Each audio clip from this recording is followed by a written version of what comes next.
welcome back, Knife Nerds. It's your boy Big Canucker here, and what I'm going to be doing here today is I'm going to take apart my Spydiechef and just give it a little bit of a clean, a little bit of maintenance. It's been quite some time since I've taken this apart, and I just thought that I would take it apart for you fine folks, show you the innards, show you what I do to give it a little bit of a condition here. All right, so what I'm going to be using here is I'm going to be using my screwdriver, Torx screwdrivers here, and my mat, which is called a soldering mat. If you guys don't have one of these in your knife guide, get one. They are so darn handy. If you drop a screw on something that's you say like a hard desk or something, bang, she bounces on the floor and it's gone. Because some of these screws are quite tiny. This is kind of forgiving. It gives you little compartments to put things, which is really, really nice. Yeah, so I'm also going to be using some Q-tips. I got some paper towel here to give things, and I've actually got some nail polish acetone. Normally what I'm going to be doing with this is I'm going to be taking this and I'm going to be taking this, and once it's empty, I'm going to fill it up with rubbing alcohol to do my knife cleaning, because it's such a handy little deal. You just push down on there and it squirts up and it dispenses a nice amount. It's so handy rather than trying to tip over and stuff like that. And acetone, it's going to be fine to get rid of the gunk and the grime and stuff. You maybe not want to use this on any of your dyed material. Like if you got something dyed, I'm sure that acetone will really do something if you got something that's dyed. As a matter of fact, I have got a Paramilitary 2 here that I had some plastic dye on that is starting to wear off, and I'm going to eventually get this completely taken off because I want to RIT dye this. And let's see, oh, it's taken off just a little bit. I guess that black plastic dye is not too bad after all. I thought for sure it would pull a lot of it off, but you know, it is pulling some of it off. So, all right. So put that Paramilitary 2 away, and let's crack open our Spydiechef. Oh, sorry about that. Sorry about your earlobes. I grabbed my little tape here and dropped an axe.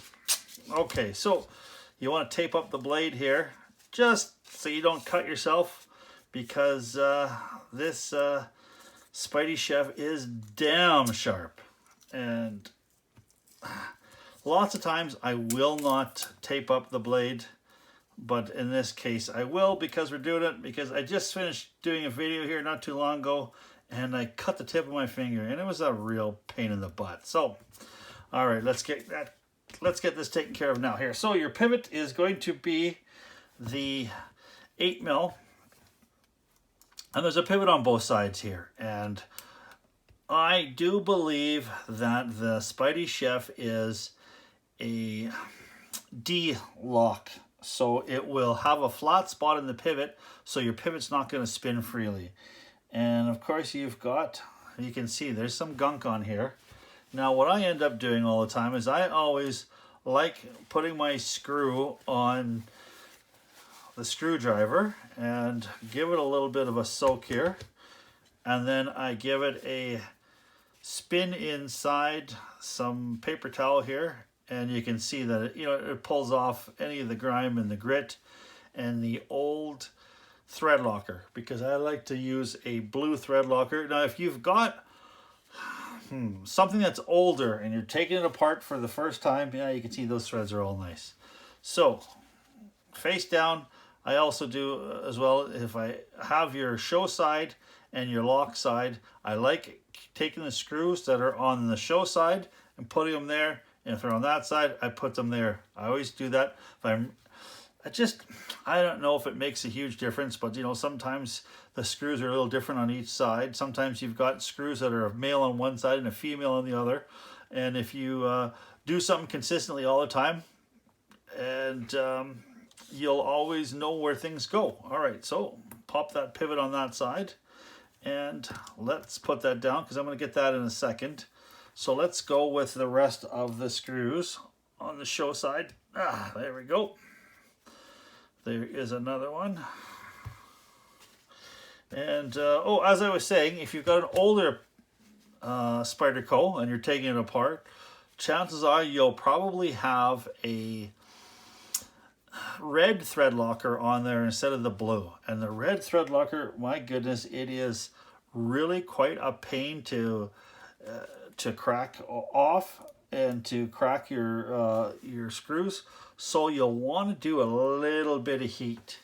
And you don't want to do so much heat that you're discoloring the screw or discoloring or you're going to melt your scale if you're doing something that's, oh, see, this is on there quite tight, that one.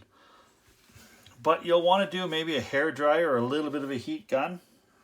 And it'll give you the opportunity to, the heat will open up the red thread locker. So sometimes what folks will do too as well is they've even got soldering pencils, and they'll get the end so hot and they'll just basically touch the screw there for a second just to get the screw red hot, or not red hot, sorry, get hot enough that it breaks free. Or they'll just use heat on the screw. So heat is your friend when it comes to red thread locker. That was not too bad. It looks like there's a clear thread locker on here because this, as it seems like, or like a white thread locker. Just seems like from the factory, because I don't think this is, this Spydiechef has not been apart. And it looks like this has got some clear, or like a white thread locker on here. Oh, see, that one spun not free. Now, I've got my lanyard on here. I hate taking my lanyard off and trying to retie it and stuff like that. So I never completely take these so apart that I have to take my lanyard apart. A little bit more on that side here. Let's give her a go. Let's give her a wipe down. And there we go. That's all nice and tidy. And of course we've got some, you gotta have some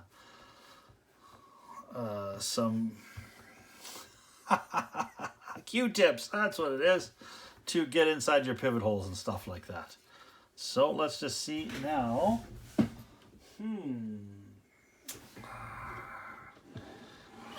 I do normally have a, we'll use this. So just a little shim to try to get in there. That way you're not going to be worrying too much about breaking something. There we go. There we go. And oh, I'm not sure if you guys can hear that, but I can hear my dogs going bananas outside. I've got two little small 5-pound dogs, and they like to think that they're German Shepherds. And the next door neighbor's got a really, really nice black lab. Just some sweet dogs, and my dogs act like a-holes to them. Oh, there we go. That's what it was. Looked like there was a lanyard tube that was given a little bit of a stick to it. So you can see here the inside of this. Here, I'm going to get my big connector sign out of the way because I don't want it to hurt it. And let's pop that off. And you can see, oh my goodness, she's actually quite ugly. Not even ugly, it's ugly. And oh, there was a hair in there. Oh my goodness. That is some ugliness. Now, so what we want to do is we want to just wipe everything off. And okay, so we've got facing this way again. Okay, so that is, can go right there. Now, lots of times what I'll end up doing is I will, once I've got these apart, is you'll just want to take some acetone, or in this particular case acetone, but you want to take some rubbing alcohol and just clean that up a little bit till it's no more grease or grime on it. And you can see that we've got the discoloration here in the washers. Lots of times I'll take some super fine sandpaper and I'll give them just a polish, or I'll put them on my strop and give them a polish too as well. So I do believe I have my Knives Plus strop here, and these standoffs are screwed in, so they're not going anywhere. And then of course you've got your your wire clip. So that's not going anywhere. So let's give that a little bit of a wipe down too as well. Yeah, she's quite bad. So, and we'll give that a little bit of a wipe down too. Yeah, you never want to stick your Q-tip right on there and push down, because it'll spray all over the place. I like just taking it and putting it underneath my cloth, giving it a little bit of a go, and then she's good to go. So you'll just want to take that in there, give it inside there a nice little clean. You can see that, oh my goodness, there's lots of black in there. And then you go on the inside, it's indent. There's a little bit of an indent in there, and she's quite bad at all. Yeah, it's been forever. I can't remember how long I've owned this knife. I've owned this knife for probably, I don't know, maybe a year and a half, 2 years, and I don't think I've ever had this apart. You know, just a testament to the Spyderco build, and because it just has not been gritty or grimy. It's felt extremely smooth. It's been fun to flick open, and I just haven't had a whole lot of time to take them apart. All right, actually, you know what? I have, because this scale here is sanded down a little bit. You can tell that doesn't have the same finish, because I had decided that I want to mirror polish it, and I will get to it. And I take this off, I place it on a piece of glass with some fine sandpaper, a little bit of water, and just go back and forth. And I love the finish. I love the smooth titanium finish, and I had planned on mirror polishing it, and I don't know what happened, but I suppose life happens. All right, so let's just pop this right out of there, the pivot. And of course your pivot will have a D on it too as well, so when it goes back inside, it locks into place. All right, man, she is one dirty knife. There we go. So let's get that cleaned up too as well. Now I know Mr. Nick Shabazz is a super pro with this kind of stuff. This is the first knife that I've done, not the first knife that I've done where I've cleaned up and done stuff to it, but this is the first video I've made where I've cleaned up a knife. And yeah, a little bit, there's a little bit stuff to do here. All right. So let's just pop that right off there and give that a little bit of a clean up. Oops. Yep, there's the... I had my computer going on there. I'm not sure why she decided to just pop on, but it did. So give that a little bit of a clean that way. And then rub it that way, get it nice and clean. Give that one the same thing. So now, these knives usually have a shiny side and a dull side if they've been spinning against the pivot, and you can usually tell that. Sometimes you can't though. And then we'll just give it a clean up here too as well. Wowzers, she's not too darn clean there. Let's give that a little bit more of the good old acetone.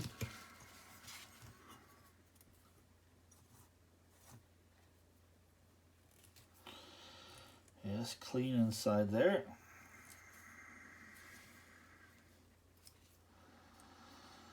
There's your detent ball. And it looks like this lock face here has perhaps been carbonized. I don't know if there's a steel insert. It doesn't look like there's a screw there. So, you know, good on Spyderco for their build quality, because I've had no lock stick on this whatsoever. Oh, and there's your lock pin right here. Put that in there for a second. Yeah, I've had no lock stick whatsoever, and I have experienced lock stick in some of my knives. I have got a Spyderco K2 that I absolutely love. It is a beast of a knife. It just drives me absolutely insane, the lock stick on it. I just don't know what to do with it, and I've not been able to cure it. I mean, I've been able to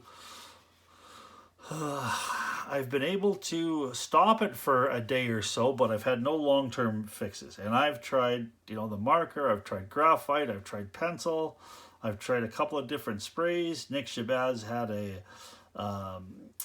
oxide for electrical oxide paste that worked for him really well, but it just, I don't know, that one did not work at all on mine. It worked for maybe 2 flicks and it was back sticky again. So I think what I'm going to maybe do is try to send it away and see if it can have the lock face recarbonized.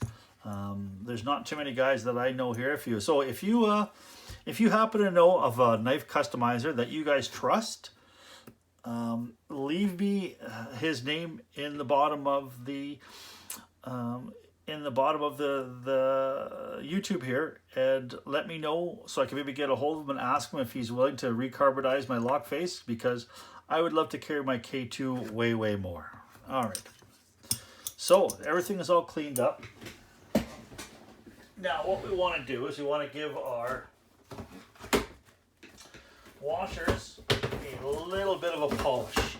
Now we don't necessarily have to do this all the time. I just think it's a neat thing to do right now, and I'm going to do it. So, all right. So I want to take my, okay, now what you don't want to do is you don't want to use too much of an abrasive surface. You're not trying to get rid of any thickness. You're just trying to polish it up to make it a little bit smoother. I know there are some knives out there, like stuff like the Chris Reeves Sabenza, that people do try to take, you know, whatever thou off their washers and make them a little bit smoother or drop shutty. This here is just my own thing. Sometimes I'll just take a little bit and then give it a little bit of a, just to get kind of some of the burrs off there. Now this is not necessarily going to take a lot off it, but you can see what's doing just a little bit here. Just trying to flatten it out a little bit. So we'll flatten this out a little bit more on that side. You can see it just shines it up a little bit and just give it a little bit of a polish. So now this particular one this is my Spyderco Ultra Fine, and then I will finish it off on a strop, and that just gives it ever so much of a slight polish. There we go. You're not going to take a whole lot of material off on just a polish, but you can see what it does. And most of the time I try to give it a little bit of a polish. You can see the difference here in your, so you can see what you've got coming off on your strop there, but I'm not doing this to so there's the one side. So I'm not doing this to thin it out, I'm just doing this to shine it up a little bit. And that's all you want to do, is just give it a little bit of a shine. Now we'll flip it over here. And there we go. There. What a difference. So put that down there like that.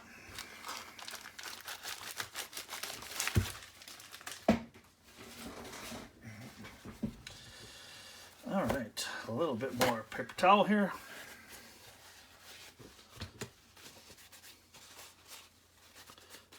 Clean off my fingertips. Now there shouldn't be any residue on here at all, but I just want to make sure. And now we will start putting everything back together again.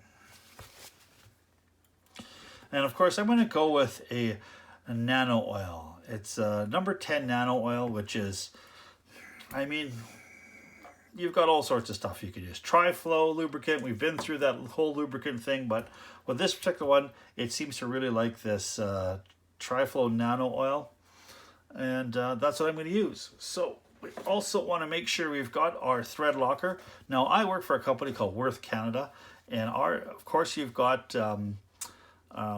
thread locker all over the place. I happen to like this Worth thread locker because it is quite a bit thicker than a Permatex brand, because Permatex usually drops off the screw and hits the floor, and you'll see how much thicker this particular brand is. And I sell it, and I'm going to back it, because that's how I feed my family. All right, so let us put this back together. As you can see here, you have got the D right there. Oh, sorry about that. We're gonna take a little bit of stuff out of there. Still got a little bit more stuff here. There we go. Get that stuff out of there. So now this has got a little bit of a D on it, and you can see inside there's a D fitting that way.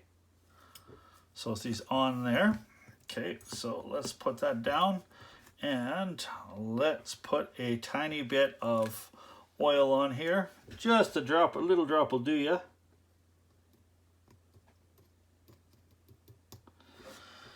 And then you drop your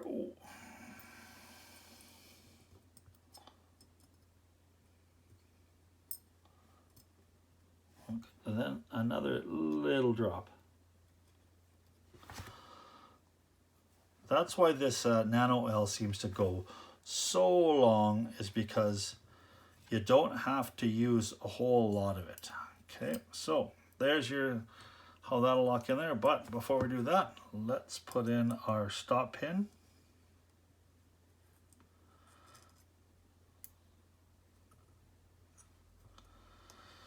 Stop pin's on there. It's in there quite good.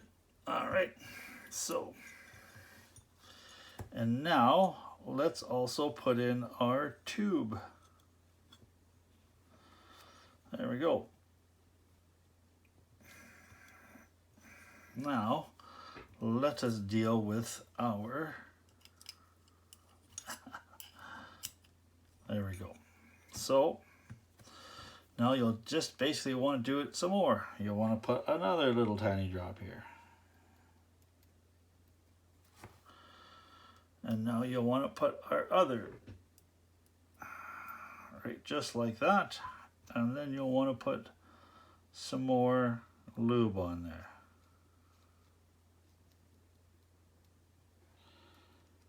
Okay, and I do apologize. I actually made a little bit of a mistake here.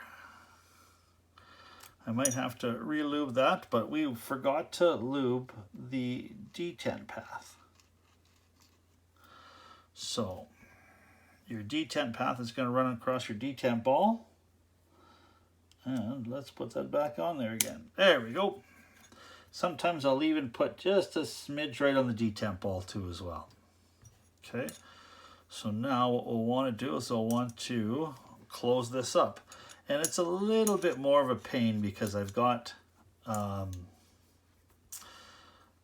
this lanyard hole in there too as well. So let's just pop that in. Now it's gone together really, really well. So now it's time to start putting the screws in there. All right, so let's put that down. And let's use our number 8 here. Yep. And with our thread locker. Now, the thread locker here is so thick. And I'll just turn it upside down a little bit. Now, just when you close the top, it should just bubble on the top. And then now I just seem to dip it in there. And dip it in there, and you can see that I've got lots of thread locker on there. And now we will just put that in there, and now you don't want to snug it all the way up, just want to get it kind of just a little bit tight, and now we'll get the rest of them on there. There we go. Open and close. You know, if you've got a good quality screwdriver with these Torx, they'll actually seem to just lock into place right on the end. And you don't want, these are not magnetic, and these screws are not magnetic. They just seem to, Butterfingers here. They just seem to lock on the end of your screwdriver, and they're not totally invincible. I mean, they will come off if you bang them too hard, but there we go. Hope you like that little trick with the thread locker. It's just a handy dandy thing. I hate trying to waste thread locker and put on these tiny threads. They just seems to I don't know, drop and hit the floor if you try to pour it on there. And with our Worth brand, it's so thick that it just seems to just lap up in the threads there. There you go. And you can see there's lots of thread locker on there. And so you'll just want to give her a snug up tight. Okay, let's take her tape off. There we go. Oh, see, now you can see she's over quite a bit. So what we need to do now is take our and just tighten it up. And you can see how it sucks that blade over till you're centered. And let's go a little bit more. She's nice and centered. Oh yeah. Now, let's also give these a little bit of a tighten. And you don't need to reef on these too much. I just like to make sure they're nice and tight. And then that way they are, there we go, no side to side play. There we go. Let's give this just a little bit more inside there.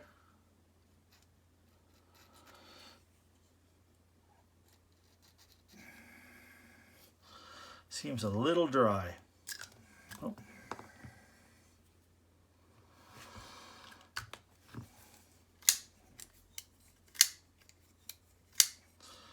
Don't want to work that in a little bit. And there we go. She's drop shut. There we go. And she's centered up. Beautiful, beautiful action on here. And you'll see now it just takes a few more, and there we go. That is me giving my Spyderco Spydiechef a little bit of a bath. All right. Thanks very much. Now, if you like what you saw, please like and subscribe. And please give me the old thumbs up. You know, I really, really appreciate it.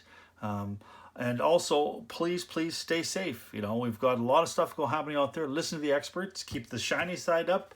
Keep your stick on the ice. This is the Big Canucker saying adios.